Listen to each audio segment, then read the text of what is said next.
Gang, ghetto. Yo. Oh man, through the good, through the bad, through the ups and the downs, I'm always, always, always so appreciative, humble, and thankful to the Most High for all the blessings He keeps bringing to you and to your family, and forever indebted. And words can't describe how awestruck and how humbled I am when I take into account all of the blessings that the Most High continuously, steadily, daily, minute by minute, hour by hour brings into my family's life, into my space as well. It's your boy Ghetto Gang. I'm not gonna belabor the point. This here is victory lap. I was leaving. This is how you brought me back. Oh man, I was leaving this Candace stuff, this Kamala stuff alone. But then Candace went out there and shout to her team. Shout to the masterful genealogy class they gave. They gonna make genealogy be a household name. They keep messing around. It's your boy Ghetto. We gonna take care of some business. We just gonna do a victory lap, man. We gonna keep it light. We gonna keep it spirited and fun. You know what I mean? Let's freaking go.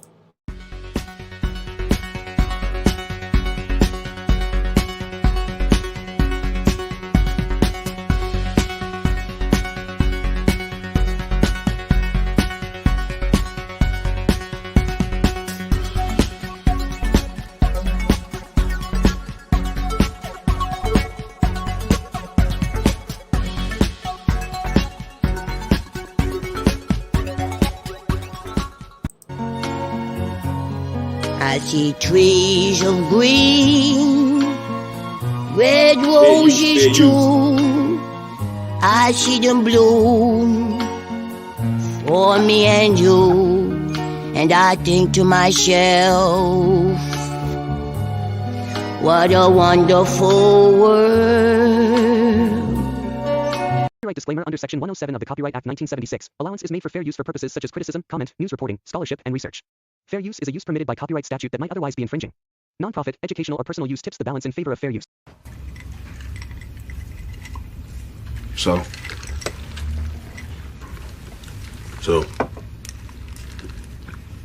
saying what the fuck? Take a deep breath, man. I mean, take a long, deep breath. Know that if you call a shot, we at war. We at war. I'm there like I've always been.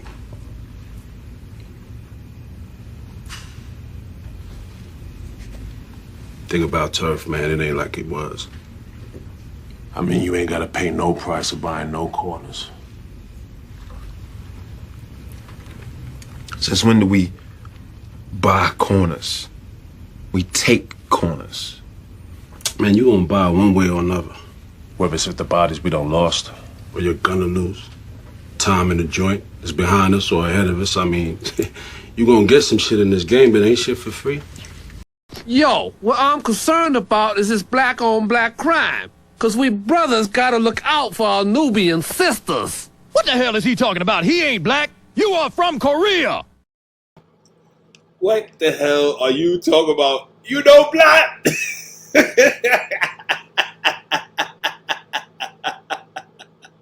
Kamala no Blatt, Blatt, Blatt.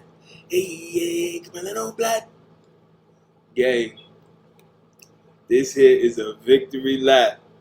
We gonna keep it light. This is how I was leaving. This is how you get me back. Let's go to the tape. Fair use. Who is a Grammy-winning artist, repeated interview. Music icon Janet Jackson waded into controversy, warning voters of potential chaos surrounding the upcoming U.S. presidential elections in November. She also made an inaccurate statement about Vice President Kamala Harris's racial background. Jackson, who is a Grammy-winning artist, repeated claims regarding Harris's identity, which has already been debunked. Now, during the interview, Jackson expressed skepticism about Harris's racial identity. She said, "Well, you know what? They supposedly said she is not black. That's what I heard, that she is Indian. When the interviewer corrected her, explaining that Harris is both black and Indian, Jackson continued to push back, asserting her father's white, and that's what she was informed. Contrary to Jackson's comments, Kamala Harris's racial identity has been well established. Harris's father, Donald Harris, is a Jamaican immigrant who came to the United States to pursue a degree. Her late mother,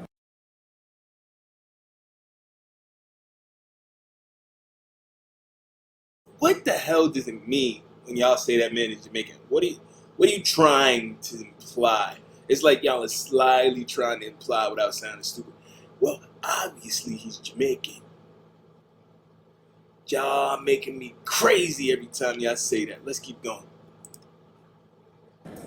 was an Indian immigrant and a cancer researcher.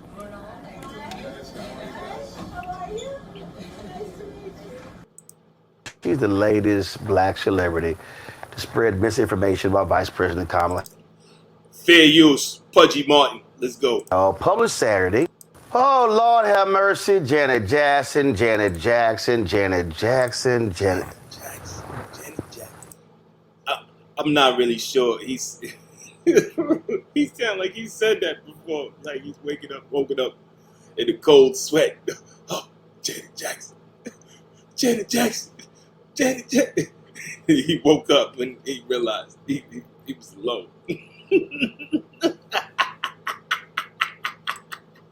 Okay, y'all, she's the latest black celebrity to spread misinformation about Vice President Kamala Harris. In an interview with The Guardian, y'all, published Saturday, to promote the second leg of her concert tour, Janet Jackson claimed she heard that Kamala Harris was not black and the vice president's daddy was white. Here's what the reporter wrote. On For Us, it was about making a difference in a kid's life, a teenager's life, from them taking this path with drugs and going down the wrong street, trying to make something of themselves. On that record, she sang about joining voices in protest to social injustice and pushing toward a world rid of color lines. I wonder where she stands on the forthcoming election. After all, I say, America could be on the verge of voting in its first black female president, Kamala Harris. Well, you know what they supposedly said, she asked me. She's not black. That's what I heard, that she's Indian. She looks at me expectantly, perhaps assuming that I have Indian heritage. Well, she's both, I offer. Her father's white. That's what I was told. I mean, I haven't watched the news in a few days, she coughs. I was told that they discovered her father was white. I'm floored at this point. It's well known that Harris's father is a Jamaican economist, a Stanford professor who split from her Indian mother when she was 5. Quote, my mother understood very well that she was raising 2 black daughters, Harris wrote in her book, The Truth We Hold. The people who are most vocal in questioning the facts of Harris's identity tend to be hardcore QAnon adjacent, Trump-loving conspiracy theorists. I don't think Jackson falls into that camp, but I do. They trying to say she's a Trump-loving conspiracy theorist and QAnon adjacent. My God, let's keep going. Wonder what the algorithms are serving her. I start again. Harris has dual heritage, I say. And given this moment, does Jackson think America's ready for her if we agree she's black? Or, okay, a woman of color? I don't know, Jackson stage whispers. Honestly, I don't want to answer that because I really truthfully don't know. I think either way it goes, it's going to be mayhem. Now, a number of outlets reported that Janet Jackson issued an apology for the comments based upon a statement from Mo El Masri, okay, who said he represented Jackson and is listed as the singer's manager on IMDb Pro. Well, a person close to Jackson, who spoke anonymously, later told the Post that El Masri does not represent the singer. El Masri also came out publicly and said that he was fired by Janet Jackson and Randy Jackson as a result of that statement. Now, Janet Jackson has not apologized for those comments. So let me say this here, y'all. And so this is the first time I'm actually revealing this. So in 2019, we went on the Tom Joyner Morning Show cruise, the Fantastic Voyage cruise. And Janet Jackson performed. And so what we did was Tom would have all of the people who were on the show around a massive square table. And we were all basically record the show asking questions. So we interviewed Janet. So it was Tom, it was Sybil, it was Jay, it was Chris Paul, Huggy Lowdown, it was myself. It was like everybody who was on the show. So everybody's asking different questions. So this is 2019. Vice President Kamala Harris is running. And I remember I asked the question, was Janet Jackson going to endorse, or was she, really focused on the election? And so she gave, I can't remember what the hell she said. I don't know what kind of non-answer she sort of gave. Like, what she said. He just didn't like it. And he know if he repeats the answer, because it was probably intelligent, because she comes across as a very intelligent woman, it probably makes him look stupid. So let's go. Really, whatever. I'm not quite remember. So check this out. So like 2 hours later, Tom comes up to me, pissed. He's like, because of your question, we can't run the interview. I said, what are you talking about? Well, her people came in and they were like, nope, can't run the interview. And then Tom said, we offered to them, hey, we'll just edit out Rola's question and her answer. Nope, and not at all, can't run the whole interview at all. And it never ran. Look what you did. Roll, and Martin. This man is a roll. It never did. Now, if I was Tom, I'd run the damn interview now. I don't give a shit. But I'm sitting here going, how is it now 3 days later and you, Janet Jackson, still haven't issued an apology for that stupid ass comment you made? Watch your mouth. Watch your mouth, sir. Watch your mouth. You don't get to talk to her like that because you might, in your own world, secretly think that you are. I'm going to keep going. Now, let me be real clear, okay? I think Janet Jackson is a fantastic entertainer. Puts on a great show. But this was a dumbass comment. And asinine. And you got the reporter sitting there telling you it's not true, and you say nothing. So here you are, you haven't corrected it. So what you're telling us is you're perfectly fine with the lie being out there. So you said nothing, Randy has said nothing, and that's just dumb. First of all, how many biracial people are in the Jackson family? How many of her brothers have married non-black people? The only reason you know any of this is because it's been made public record, because they're not hiding it, which is the opposite of what this young lady's being accused of. Well, this Vice President Harris, is being accused of hiding her white heritage, her quote-unquote white crayon color heritage, for the sake of you guys. Well, let's keep going. And you literally are questioning, oh, I heard her dad was white. What the hell are you reading, Janet? And who you hear it from? She got all that white in her family. Janet might be an expert on whiteness. I'm just saying, let's keep going. Not only that, this woman was the Attorney General of California when you lived there. Okay, what that mean? Did you walk past a TV set? What that mean? I am so... He's practicing what is known as lookership, where we think because everybody has dark skin, they must have originated in Ubuntu land, Zaire somewhere. Got it. Let's go. I am so through with a lot of these black entertainers really being stuck on stupid with some of the comments that they're making. And I am so through with you doing shows from your private laptop and not making sure to close out all your tabs, because we don't want to see what you ended on last night. You know what I'm saying? Roland Martin, we just don't need to see that. Let's go. It's just dumb. And then it's, so it's going to cause, there's going to, first of all, here's probably the most true, honestly, I don't want to answer that because I really truthfully don't know. But why your ass talking about it? Why didn't you give The Guardian the same answer you gave me on the Tom Joyner Morning Show, Fantastic Voyage Cruise 5 years ago? But I thought you don't remember what answer she gave you. So how would you know if that was an appropriate answer to give or not if you don't recall what the answer was. You see, this is how you know Roland telling a bunch of butter roll filled lies. Butter glazed fabrications, if you will. French cruller fiction. French fried fabrications. Butter glazed French fried follies. I'm sorry, listen. Then folks wouldn't be lighting your ass up.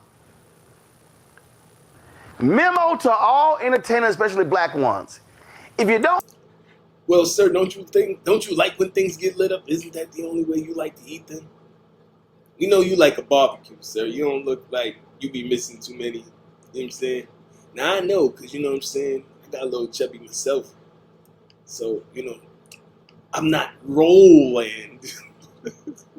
But, you know what I'm saying? Just like she might be an expert on white people because she got a lot of white people around her. You know what I'm saying? I definitely know I'm an expert on chunkiness because I got a lot of chunkiness around me.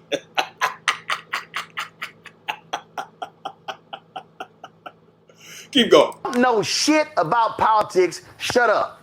Mm. Please. Because you look like a damn fool. Yo, I don't want to start no conspiracies or nothing. But yo, if Roland Martin and Israel Mills and Freezy don't look alike. Yo, I ain't trying to start nothing, but I did. Julian, go. Shout to Israel Mills and shout to Freezy, man. No captivity. Shout to No Captivity with Freezy, man. Two of the dopest channels on the YouTube spaces, man. Love both of them brothers. Quote Laura Ingraham, who told some brothers to shut up and dribble. But I was... So let me get this straight. Dr. Julianne Malvo, a lady who I actually rocks with. So now you're about to use the shut up and dribble when it fits what you want to talk about. But when it was said to LeBron, y'all was up here crying and talking about we shall not be moved. All right, let's go. Tell Janet Jackson, shut up and sing, girl. That you okay at that? You ain't that good at that either. But Dr. Julianne Malvo, stop lying like you wasn't in Rhythm Nation while you was in college. Stop lying like you ain't watched Poetic Justice 80, 50 million 11 times. Stop lying like you didn't grow up watching Janet Jackson star in every sitcom you could name. Don't you do it. Don't you do it. Don't you do it. I know you had your hair in big box braids and had one of them big hats holding your hair in. Stop playing. Don't you sit here and play like you wasn't dressed like her own Poetic Justice back in the day. Listen to the doesn't matter what a bitch did do. Got you. Somebody with you. Rhythm Nation, boom, boom, ch-ch. Stop. Don't play like you wasn't down with the get down. Dr. Julianne Malvo, I know you was down with Rhythm Nation. You ain't about to sit here and play me. What have you done for me lately? Ooh, yeah. What have you done for me lately? Ooh, yeah. Dr. Julianne Malvo, you're not about to play with me like this today. She's not a good singer. I know that hurt your heart inside to say that, but I know Rollins and Tums relief over there keeps the checks coming in, so I get it. The professor checks don't be paying the rent like that, like they used to. And I know how it feels when the rent due. When the rent due. Hey, feeling like the rent due. You get up here saying anything for Rollins Tums relief. Betty Crock ass. you're okay at that. You can sing. but do not get yourself involved in politics because you don't know what you are talking about. And like you said, she lived in California. She knew the sister was black. She knew she was the attorney general. I just want to know who's paying her bills because that's what it boils down to. Well, we know Rolaids Tums Relief is paying your bills. Rolaids Tums and Butter Biscuits is paying. You cannot be jackass. I try not to cuss on your show, Roland, just so I don't emulate you. But I do cuss a lot. But you show yourself up to be a total jackass. What is wrong with you? And why are you doing this now? And there are going to be some young people and some stupid people. And I really do agree with Dr. Malvo on some stuff, but right now she's going crazy. I'm going to let her rock out, and then I'm going to bring in some other stuff. Let's go. Admired you for years, even though you've been a little but stupid about some stuff. But frankly, no, this is not your platform. Go sit someplace and sang something. Sang something unusual. But don't talk this sang something unusual. I got mess. I'm like totally over it. I'm like you. I'm totally over it. And again, listen, if you don't know, just say you don't know and keep it moving, Congo. But to also make this comment, get all this blowback, and then you ain't sat here and so your manager issues an apology, then y'all walk the apology back? Sound like this man can't even use the word blowing back without starting to get flustered, but I believe. Saying something unusual, but don't talk this mess. I'm like totally over it. I'm like you. I'm totally over it. And again, listen, if you don't know, just say you don't know and keep it moving, Congo. But to also make this comment, get all this blowback, and then you. He like to blow back.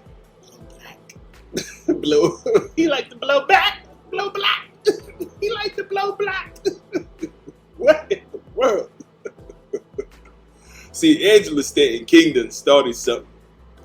Shout out to Angela Stanton King. She done started some mess, man. My. What is going on?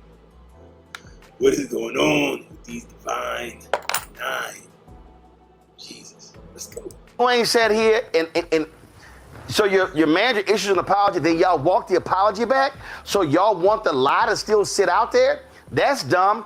And all y'all other people, I see some of y'all fools talking about FBA and all that, and talking about, oh, Janet's the icon, Roland Martin, you shilling. All y'all can kiss my entire ass. Yo, straight. Because let me be clear, ain't nobody beyond getting criticized, whether you Janet Jackson or anybody else. If you say something stupid, guess what? You're gonna get called out. Go ahead, Congo.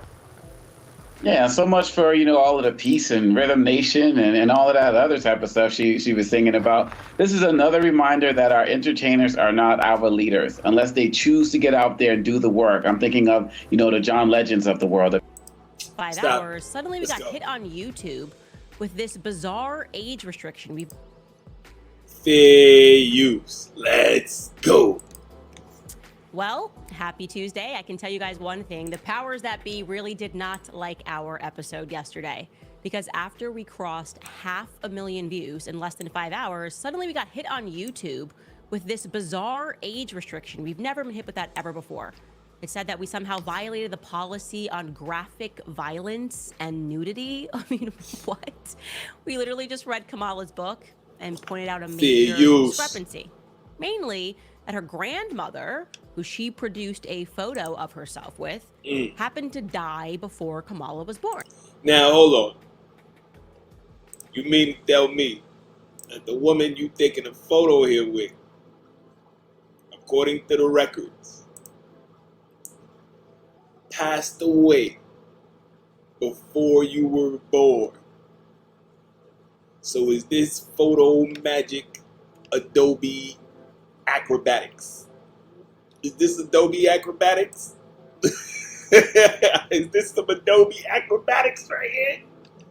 Yo, that Adobe Acrobatics be busting, boy. So yeah, seems a little odd. Just asking questions here. Damn. Well, today we were able to secure the birth certificates and the death certificates and some marriage certificates, which confirm that Kamala either made a huge mistake, all by accident, or she outright lied because she wanted to convince the public that she was Black. Do not go away, you guys, because this is about to get crazy. Welcome back to Candace.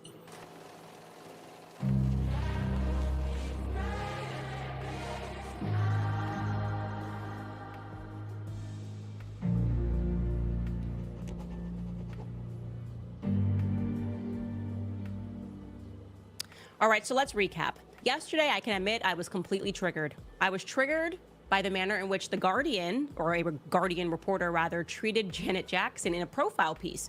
It was very obvious they were trying to do the wacko jacko bit again, like they did with her brother. So to remind you, Janet Jackson brought up in her interview human trafficking, child trafficking, and the journalist then decided to heavily imply that Janet Jackson was just nuts to pretend that we have a child trafficking issue in this country. Yeah, it's something they don't want to talk about, which is it is something I'm actually. You gonna see. I got some stuff in store. Let's keep it going. And then when the reporter switched gears and asked her about supporting Kamala Harris as the first female Black president, you know, Hollywood's all got to get in line and support this woman, or else, Janet Jackson simply said that she had heard that Kamala was not Black and that she was in fact Irish, and the media, predictably, went completely crazy. I mean, here are some of the headlines here. NBC, Janet Jackson tells interviewer she's heard Kamala Harris is not Black, echoing election disinformation. Oh, love that word. Newsweek, Janet Jackson's Kamala Harris remarks spark Black backlash. The Independent, she's not Black. Janet Jackson makes shocking comments about Kamala Harris's heritage. And of course, the New York Times, Janet Jackson repeats false claims about Kamala Harris's race. False claims. So to be clear, all Janet Jackson said was, quote, "That's what I heard, that she's Indian, that her father's white. That's what I was told. I mean, I haven't watched the news in a few days. I was told that they discovered that her father was white." Okay? That is all that she said that led to all of this craziness in the media trying to paint her like she was some sort of a psycho. And then her manager, a guy named Mo El Marzi that I'm showing you a picture of here, he offered an apology on Janet Jackson's behalf to BuzzFeed. He said, quote, "Janet Jackson would like to clarify her recent comments. She recognizes that her statements regarding Vice President Kamala Harris's racial identity were based on misinformation. Janet respects Harris's dual heritage as both Black and Indian and apologizes for any confusion caused. She values the diversity that Harris represents and understands the importance of celebrating that in today's society. Janet remains committed to promoting unity and understanding," end quote. And guess what happened? Janet Jackson fired him immediately and said that he was not authorized to make that statement at all, and she was not apologizing because she was not sorry, and good for her. I'm glad she fired him. I am so tired of people being so fake, having to apologize for something that should not have yielded any response from the media. In fact, it should have been the opposite. They should have went ahead and investigated the claim that Kamala Harris is Black, gotten to the bottom of it fully. But instead, it was a media pylon. And then, after being fired, Mo added to that pylon by referring to Janet Jackson as unbalanced. Like, the person who just worked for her came out and was like, she's unbalanced. I mean, with friends like that, who needs enemies? Then came me. I don't know. I guess I really am the person that has been in these streets, Kamala, because I decided to simply look into her genealogy. Because why on earth is the world trying? Genealogy is about to blow up. Let's go. Trying to convince me that this woman is suddenly Black. Like they just decided she was Black because she's running, and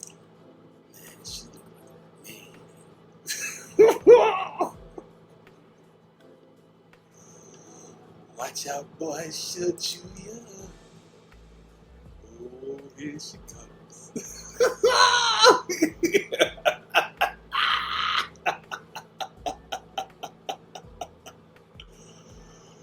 Oh man, that's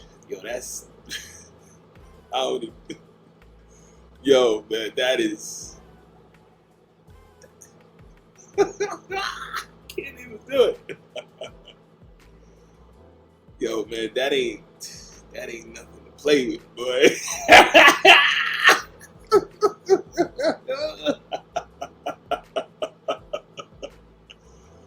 Montel Jordan, Willie Brad.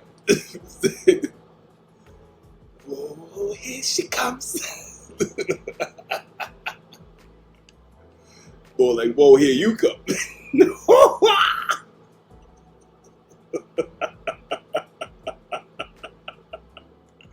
She's a man eater.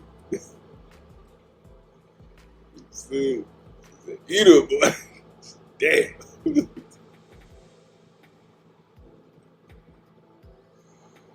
Man, I'm just saying, man. My God, that is a talent. Let's get back to it. All right, man. Let's get back to that. You know, the mother's influence on her life. See, we were not there when her mother was bringing her out. But from what we saw, she was a strict mother. She taught her values. She told her what to do. And she told her to fight for everything. You know, that is the kind of a thing.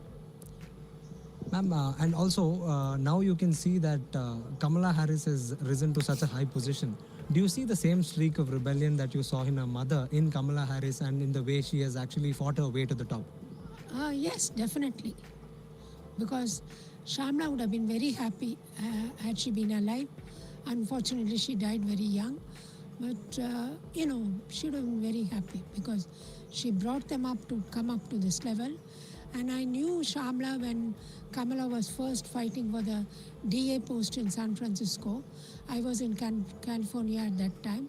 And Kamala was thinking of standing for the DA post. And we were talking about it and we knew about it. And from that time I knew that Kamala wanted to get somewhere. And she said, I'm going to do it and I'm going to become the DA. And that's how she did. She became a DA, then she became an Attorney General, then she became a Senator. You know, that is the kind of a thing. Ma'am, in fact, we came to know via reports that you had broken coconuts for Kamala Harris during her course as a...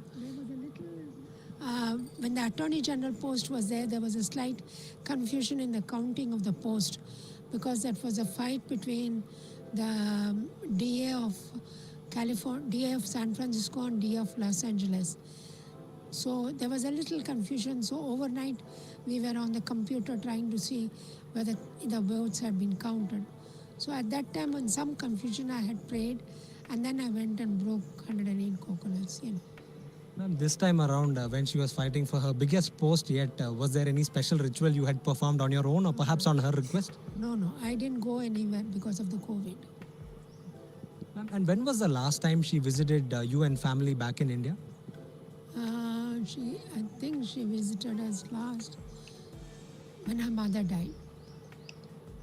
Yeah, when her mother died. When Shamla died, the ashes were brought to India. So at that time, my mother was alive. Because they Indian. So she came to India at that time. I think that is the last time. I can't remember. Ma'am, could you please... Yeah. Did she say my mother was alive? When Shamla died, the ashes were brought to India. So at that time, my mother was alive. So she came to India at that time. I think that is the last time. I can't remember. Ma'am, could you please tell about Kamala Harris, ma'am's Indian connection and how she's connected to Indian culture, how she's showcased Indian culture perhaps in ways that you only know? No, she adapts to everything. You know, she likes everything. She will look at things and she will like it. That she do adapt. Every woman is a damn chameleon. For instance, a simple thing, like when we are sitting in family, our cousins would come and my mother would make us all sit together and sit on the floor and give us, you know, food in the hand. And she'll say, kuchiko, kuchiko. And Kamala, even when she grew up, she'll come to my house and say, Chite, I want it, kuchiko, kuchiko. And she will say that, you know. So she had some kind of a connection with the South Indian. She liked a few things in South. I'm surely you've seen her videos. Yeah. Crazy, man. Crazy. We gotta remember, man, at the end of the day that you're talking about a woman whose parents had no connection, literally none, to any type of civil rights movements. They parents were affluent people from India and Jamaica, respectively. And yet somehow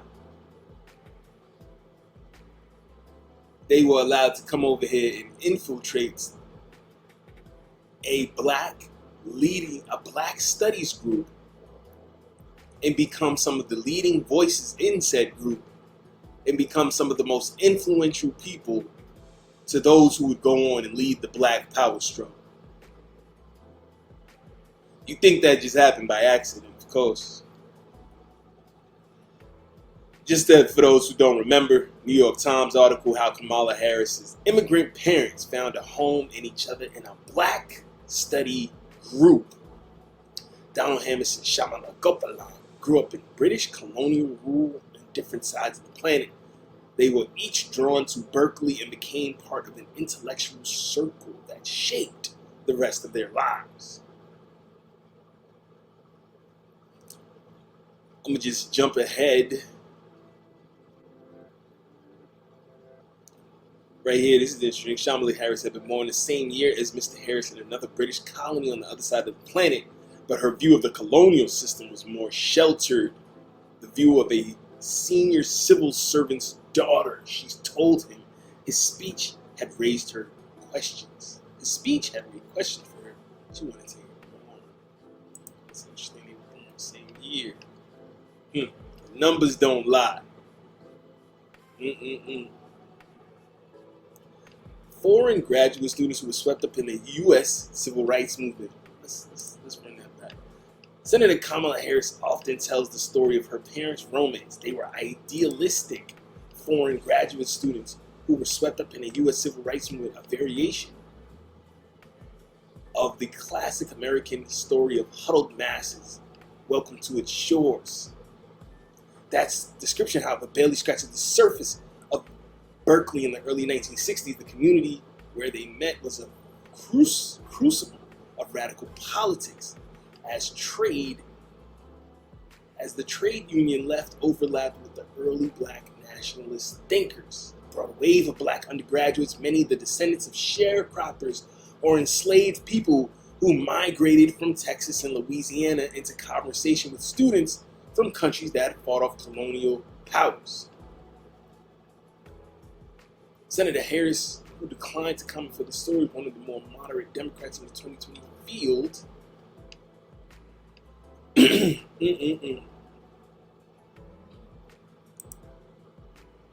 Look at this.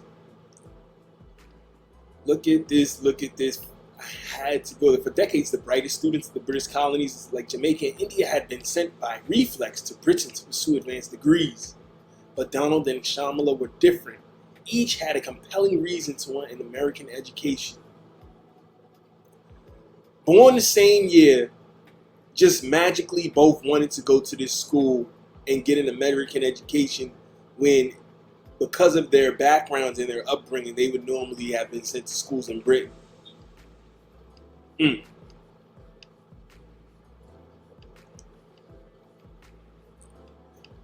me move ahead a little bit.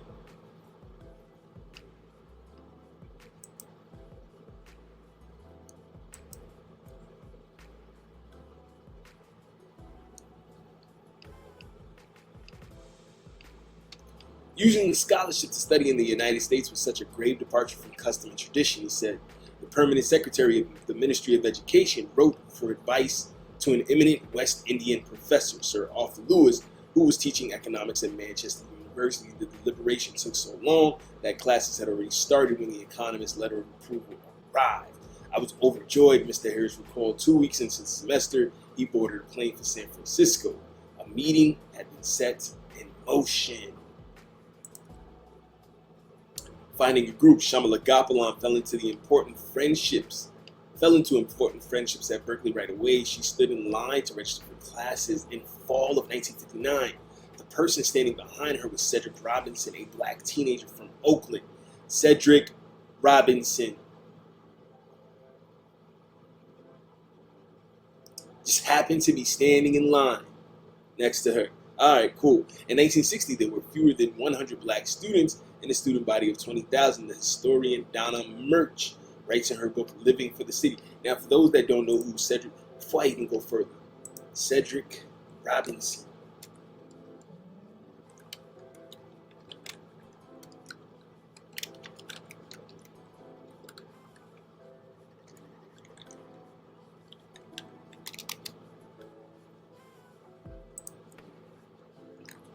For those that might not know,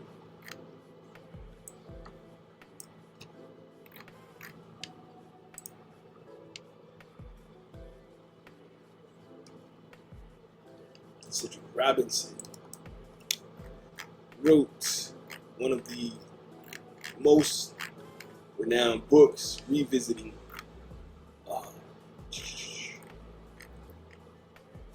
arguably about time. This dude also went to UCLA. It was in the same Black Power group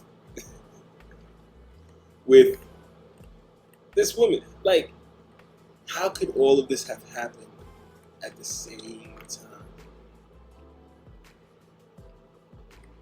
It's great. I don't get it. I don't get it.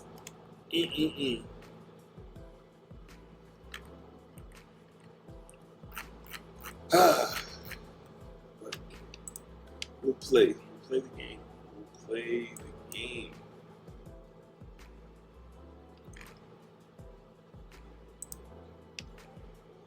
Cedric Robinson wrote several books that you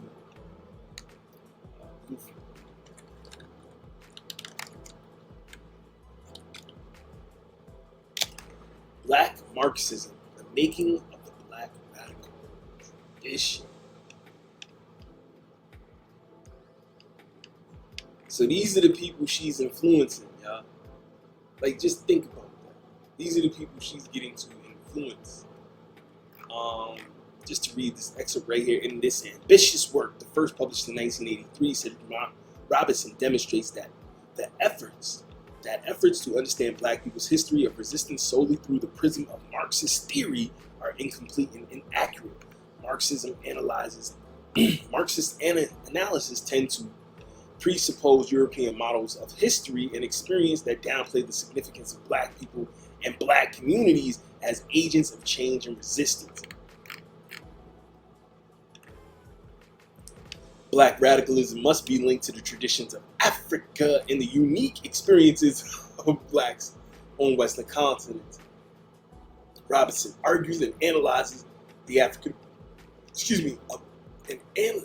analysis of African American history needed to acknowledge this. To illustrate his argument, Robinson traces the emergence of Marxist ideology in Europe, the resistance by Blacks in historically oppressive environments, and the influence of both of these traditions in such important 20th century Black radical thinkers such as W.E.B. Du Bois, Richard Wright, C.L.R. James.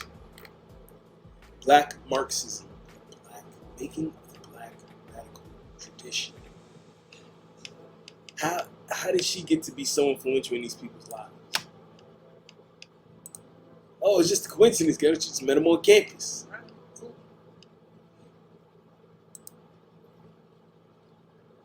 Mr. Robinson, who died in 2016, said the historian Robert D.G. He would tell that story over the years as he went on to earn a master's and a PhD, a story about how they met.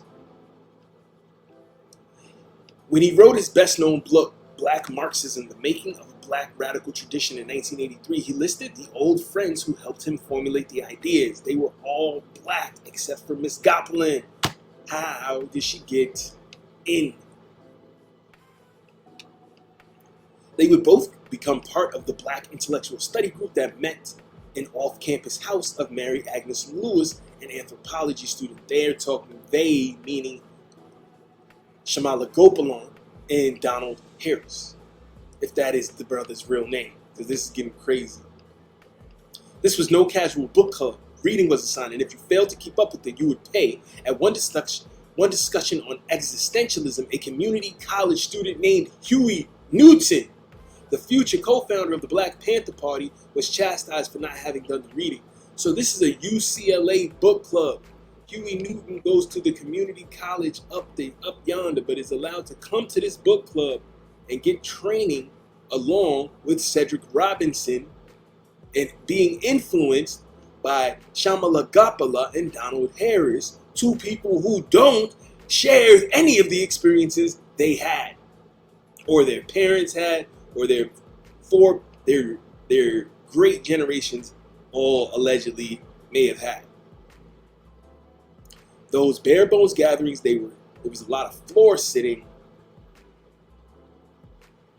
She recalled her first exposure to the idea that the American black culture had its origins in Africa. This was her first exposure to the idea that black people came from Africa. We were getting a new language. We were inventing a new language. The first new word was Afro-American. I never heard it in my life. We were not going to be this thing that had no origin, Negro. We were going to be calling out our heritage. Who's our? Can't be Shamalagapala's heritage or Dr. Harris's heritage. This is crazy. The group would later limit its membership to people of African descent, refusing admission to the white partner of a black member, mismerged rights. So they stopped letting anybody but black people in, but for some reason, Shamala and Dr. Harris got to stay. But as a former colonial subject and a quote-unquote person of color, there was no question that Shamala Gopalan belonged. The other members said in interviews she was part of a real brotherhood and sisterhood. There was never an issue, said Aubrey LaBrie, who went on to teach courses on black nationalism at San Francisco State University. She was just accepted as part of the group. They were literally training the next generation of teachers who would go on to teach black studies all across the nation and be influential in black power movements all across the nation. Cedric Robinson, Huey Newton, this teacher, Aubrey LaBrie, who ended up becoming a black nationalism professor at San Francisco State University. Come on, guys. We don't see the writing on the wall of what happened here?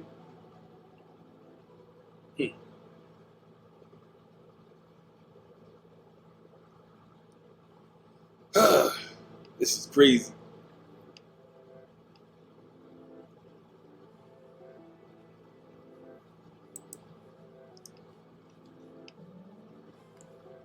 In 1961, when Mr. Harris arrived on campus, he too fell in with the study group right away. So Shamala was there first, and then Dr. Harris got there. One of his first days at Berkeley, he said he spotted a black architecture student holding a hand-painted sign, staging a one-man demonstration against the apartheid in South Africa, and introduced himself. The student turned out to be Kenneth Simmons, a quote-unquote guiding light in the African American Association, along with Miss Lewis and Mr. Robinson.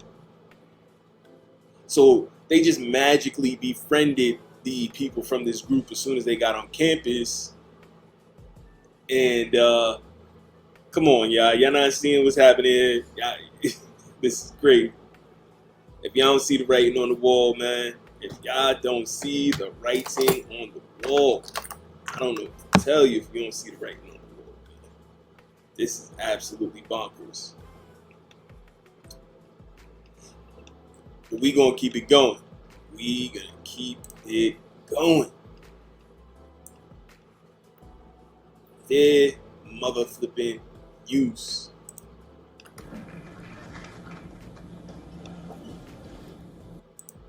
Because there is evidence, it is true, that her father grew up in Jamaica. Your race does not magically change because of where you grow up, okay? If I grow up in Sweden, I don't get to suddenly say I'm white, okay? Facts. What I discovered was quite startling. Now, I'll ask you, when did you first get the idea that Kamala was black? Well, you'll say, yeah, when she kind of started running with Joe Biden. And that claim really came from Kamala herself. When they say a picture is worth 1,000 words, they understood that Kamala Harris published a book in 2019 called The Truth That We Hold.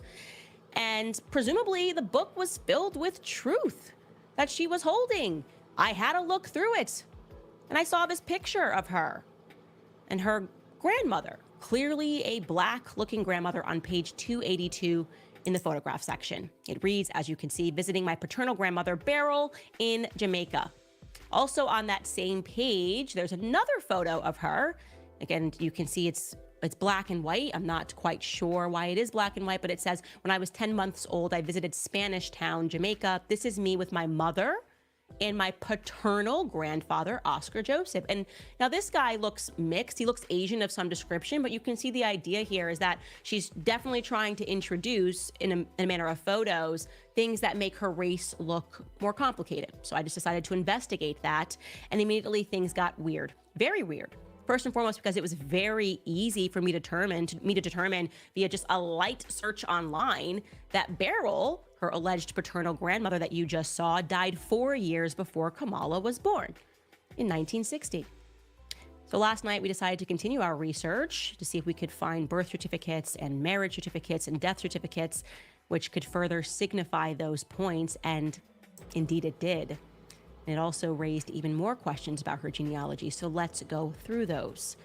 Here is the birth certificate for her paternal grandmother. This is Kamala's paternal grandmother, Beryl. Okay, now you can see on this birth certificate that Beryl is spelled with an I. It's Beryl Magdalene. And you can see the reason why we know this is the correct Beryl is because the mother is listed as Iris Finnegan. Later on, we're going to show you in the book, she names Iris Finnegan as her great grandmother. So that would be Beryl's mother. So we have the right woman. Also, formerly, her maiden name is Allen. That is true. It also says here that she's born in October of 1917 in St. Anne. That's the St. Anne Parish of Jamaica. And again, you can see it says it is signed by Iris Finnegan. Very clearly, this is the woman that we are looking for. This is Kamala's grandmother, alleged grandmother, Beryl. It's also interesting, by the way, that it lists her great-grandmother as a seamstress because Donald Harris, Kamala's father, wrote in a 2020 piece called Reflections of a Jamaican Father, quote, Miss Iris, that again would be his grandmother, was the mother of 8 children, too, was the sweetest and gentlest person one could meet, but underneath it was a tough farming woman who ran the cane farm at Thatch Walk near Annan Town, jointly owned with her husband, Mr. Christie. Man, y'all gotta dig into the whole thing. But I'm just of America electing a black woman president. She said of Harris, quote, well, you know what they supposedly... Okay, let's talk about Janet Jackson. Fair use. No, not the song. When the singer was asked about the prospect of America electing a black woman president, she said of Harris, quote, well, you know what they supposedly said? She's not black. That's what I heard, that she's Indian. Her father's white. That's what I was told. I was told that they discovered her father was white. Yeah, that's not true. But those words do echo Trump saying that Harris magically turned black. And yet it gets worse. When Jackson was later pressed whether she thinks America is prepared to see Harris in office, she said, I think either way it goes is going to be mayhem. Either way. Jackson's comments generated outrage online until a credited producer on her upcoming documentary walked it back. Before that person was seemingly fired, leaving it unclear whether Ms. Jackson still believes that Kamala Harris isn't black and really is willing to tell her billions of fans that there's no difference between Harris and Trump. It's a weird sequence of events, but Jackson is not alone. There's a host of celebrities who have made bizarre comments in actual support of Trump, who has long depended on endorsements from celebrities and Manoverse influencers, mostly because reputable experts and political figures have largely abandoned him. Still, the reality is that all campaigns want celebrity endorsements. Analysis from Harvard University's Ash Center shows it works.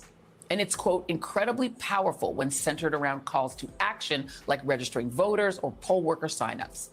And it is worth noting for those counting, when it comes to celebrities, VP Harris has a massive list. And it's really a list, up to and including Oprah, who might be the biggest endorsement get of all. Trump, on the other hand, has a C list, although he does have the parents of some A-listers to keep Hulk Hogan and Kid Rock company.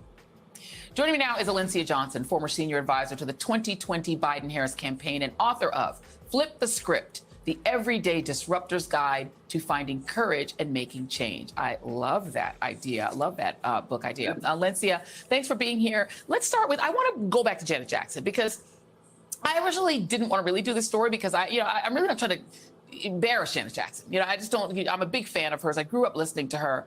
But I think about the power of her. I was just at Essence Fest. Her fan base is massively Black women. Black women all around the world are her core base. And if she is this subject to misinformation and disinformation, I feel like she actually does have the power to spread.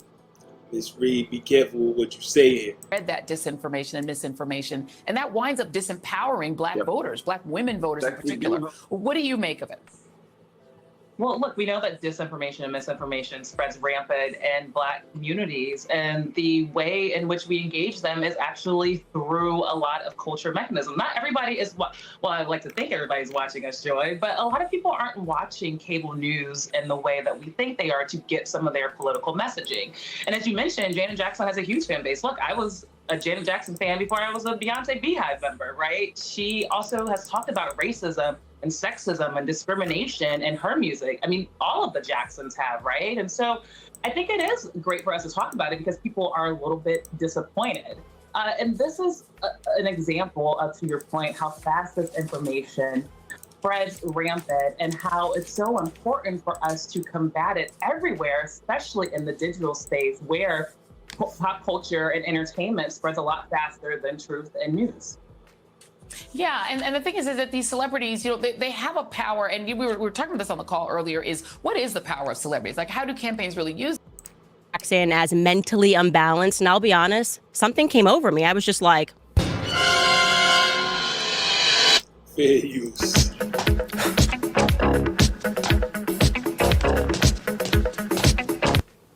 And so here we are. Welcome back to Candace.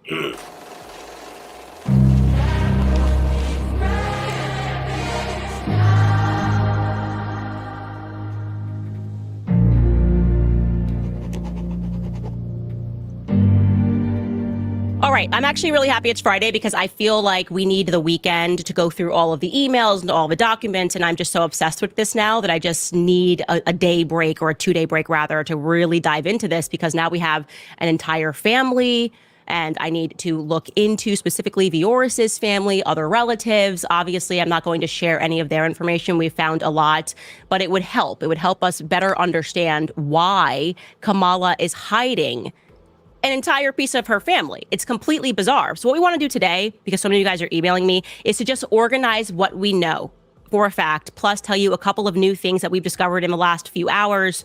And then if you want to send me more stuff, just make sure it's one of the things, or it's pertaining to one of the things that we have a question mark on.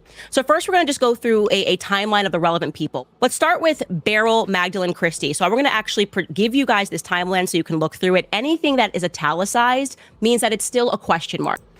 Beryl was allegedly the grandmother, but it turns out that Beryl might have actually been the help, being that they had $11 million worth of slaves back in her family's history. They still had a lot of help. We're still wondering whether or not this document could be Beryl or could be somebody else, and we're awaiting a confirmation. What we know for a fact is that Beryl was born in 1917. We know this because we have the birth certificate, and Iris's name, which is Beryl's mother, is listed as Iris Finnegan on the birth certificate. Again, Beryl is spelled slightly differently, but we know because of Kamala's book that name spelling shifted over the years and was also spelled with a Y. We then have a document, and this is highly suspicious, that Beryl, birthed Donald Harris. Allegedly, this could be Kamala's father. The only problem is that we're looking here not at a birth certificate, but a death certificate. Jesus, that's crazy. So allegedly the man that's supposed to be her father, who's a full-grown man, who's a professor of economics, passed away from fever and cold at about a month old, 2 months old.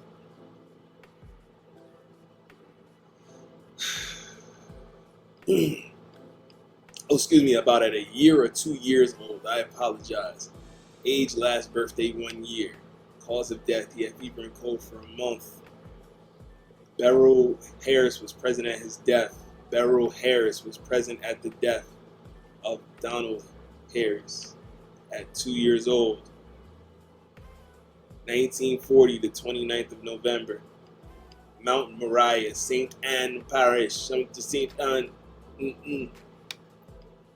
Beryl Harris signs. Jesus, man, what are we doing? We're going into overtime, Cliff, because this is great. Which would put the birth of Donald around 1938. It looks like this infant died just a few months short of turning 2 years old. So could have been born in 1938, died in 1940 November. And it says, oddly, that this is the son of Albert Harris. So that's confusing. But this is the only document that we could find for a Donald Harris that has a mother named Beryl Harris. And again, that Donald died. So this one is a question mark. We know for a fact, however, that Beryl Magdalene Finnegan was married in 1944. She was 25 years old. We have that marriage certificate, and she was married to Lawford Newland. And here is where things get strange, because we were able to locate the divorce document between Lawford Newland and Beryl Magdalene, and that divorce took place in 1956. Okay, so they were married. That would mean if Donald Harris, J. Harris, was in fact born, Kamala's father was in fact born in 1938, and they didn't divorce until 1956, and he grew up with Beryl, as he signifies in his book, My Mother, Miss Beryl, or in his Jamaican paper that he wrote about his ancestral roots, that would mean throughout the majority of his young life, from the time he was 6 till the time he was 18, his mother, Miss Beryl, was married to Lawford Newland, and yet he declines to mention Lawford Newland at all. That's crazy how you don't mention the man that your mother's living with for the majority of your life. We'll keep it going. Major, major question mark. We move on to a possible death certificate, and I feel very strongly that this is the correct death certificate. 1960 for a Beryl Christie Finnegan. We are learning here that she died of fibroids. And as we know, if this is a woman who suffered with birth, this could make sense. The story could make sense that she died a couple of years after she got divorced. But again, we're not completely sure. We're looking for something that is concrete, where we can say, yes, this Beryl Finnegan died in 1960, which then makes Kamala's timeline of having met her grandmother, who had died before she was even born, highly suspicious. Then we jump to 1995, because people have been sharing this other possible death certificate. And I'm going to rank this as a very low likelihood. One, because somebody sent me an email and they gave me a strong lead that this could actually be a different Beryl Christie Clark. And we're going to look into that further. But also because the person listed as having been there when she died was Douglas Finnegan. And we don't have a Douglas Finnegan in this family. And also, if you look at the date of death and the age, 81 years old, that would mean that this individual was born in 1914, which would have been before our Beryl was born. So we're going to continue to rule this one out by trying to locate who that Douglas Finnegan is that signed. But I rank this as a very low likelihood, but we want to keep it here as possible because it's not entirely ruled out. Now let's jump over to Oscar Joseph Harris, Beryl's alleged husband, who I am now certain was never her husband, and I'll explain why. Okay, we know for a fact that Oscar Joseph Harris, who Kamala purports is her grandfather in her book, was born in 1914. On April 5th, we have that birth document, making it all the more suspicious that we can't find her alleged father's, Donald Harris's, who was born after him. We then know, which we discovered yesterday, super huge development, that he married and that wedding was recorded in the local newspaper, the Daily Gleaner. And you can see, even though it's a shadowed photo, that very much looks like the photo of Oscar Joseph Harris that she shared.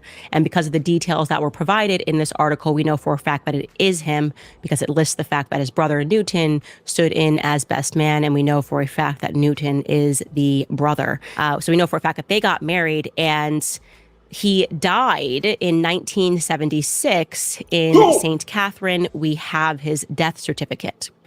Now, I want to point this out to you because this is actually something that's quite odd. Allegedly, he only had one child, and that child was Kamala's father. That's what we are told, that his only child was Donald J. Harris. But something's not right there, because if you look at this death certificate, look at the bottom here. You see that the person that is the informant letting them know that he died is Christopher Harris. And when you look under, it asks, what is your qualification? Essentially, what is your qualification to inform? And it's his son. It says in parentheses, his qualification is son. And so his son was there, and his son's name is Christopher Harris, not Donald Harris. And I'm just wondering, who is Christopher Harris? This is a major question mark. The plot getting thicker, y'all. Donald Harris, do you have a brother named Christopher Harris? If not, is Donald Harris actually the son of Oscar Harris? We'll get into more of that later.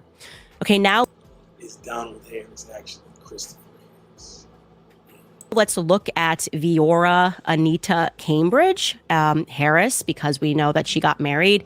What we know for a fact about her is that she was born in 1927. We were able to locate her birth certificate. Yes, Viora Cambridge was born in St. Elizabeth, Jamaica. We know, again, as we already mentioned, that she married Oscar Joseph Harris, and we know that because there was a huge announcement about the wedding. And then we wanted to be able to track how long they stayed married for. Did they actually stay married until he died? And it looks like they did, in fact, stay married until he died. And this is how we know. Her name appears in that Daily Gleaner in 1966. So in the corner there, you can see that it says Viora Harris. It says Mrs. Viora Harris, implying that she is still married, and she has been appointed to the senior postmaster position. So we know that they were still very much married at this time. And then we know that he died in 1976, and she kept his name by choice, okay, when she was naturalized in the United States, okay? We found her document. So she loved this man. That was her husband for life. She was wifey for life. Of naturalization. I'm going to show that to you. This is in 1991, and there is a Family, I think this is the point has been proven. Check out Candace Owens for the rest of these. This is an amazing series. Check out the whole rest of my series, Kamala No Blatt. This here was just a victory lap family. This D.L. Hughley, Steve Harvey, everybody in the black bourgeoisie who has come out against Janet Jackson for this clearly Indian woman. Y'all should be ashamed of yourselves, man. What do you mean this woman is Indian? That was how my mother kept all of this stuff. That's so would funny. have to think, what is that? Do they tell each I other? don't know. Hi guys, it's Mindy. I'm here in my kitchen, and today we are cooking, but we have a very special guest. Very special. Senator Kamala Harris. Hi guys.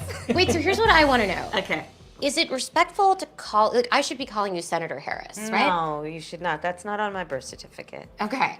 Kamala? Kamala? Yes, please. Okay, because the Indian in me, I feel like my parents, Just my don't dad call will me watch out. this. Just don't call me auntie. Okay, I won't call you auntie. They'll be like, how could you call her by her first name? She's worked so hard. Okay, so what we're gonna cook today, I don't want to suffer the consequences of.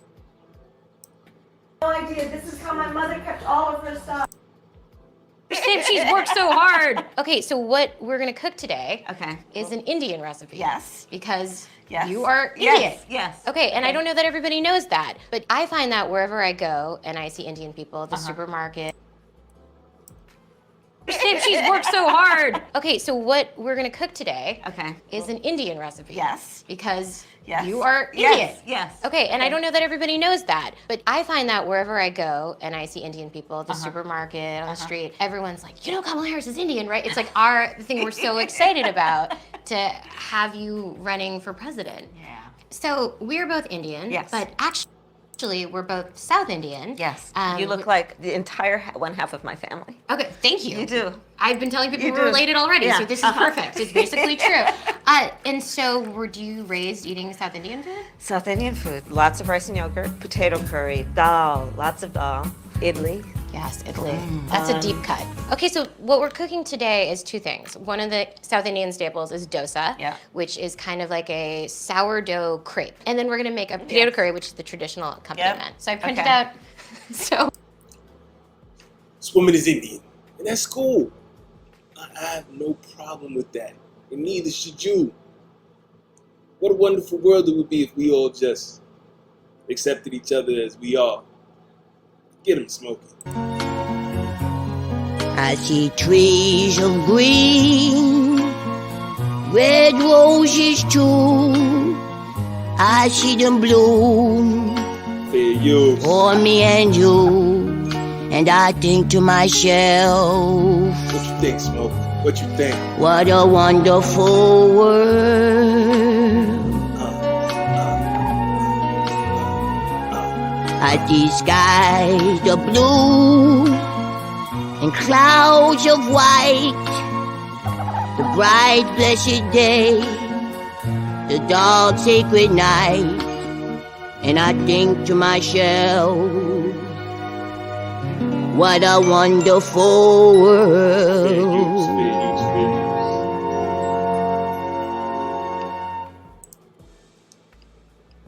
It would be much more wonderful world, man, if we just accept each other as we are, instead of keep trying to play these games and try to get these acceptances, try to be in these cool cliques, try to push and promote tribalism. But you know, that's how some people get paid out here. Oh, excuse me, family. That is how some people get paid out here. But gang, I'm gonna hold it there for right now. As always, y'all know where to tap in with any questions, comments, critiques, criticisms. Yeah, man, I could really go crazy right now. But I'm gonna chill. This was a victory lap. I was leaving. This is how y'all brought me back.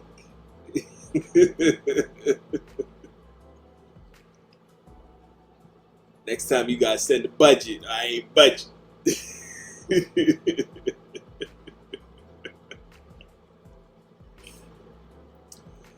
Oh man, all for the stuff I uttered is utterly ridiculous. How sick is this? Little something like this. Man, what the hell are we waiting for? Oh man. Y'all want an encore? Do you want more?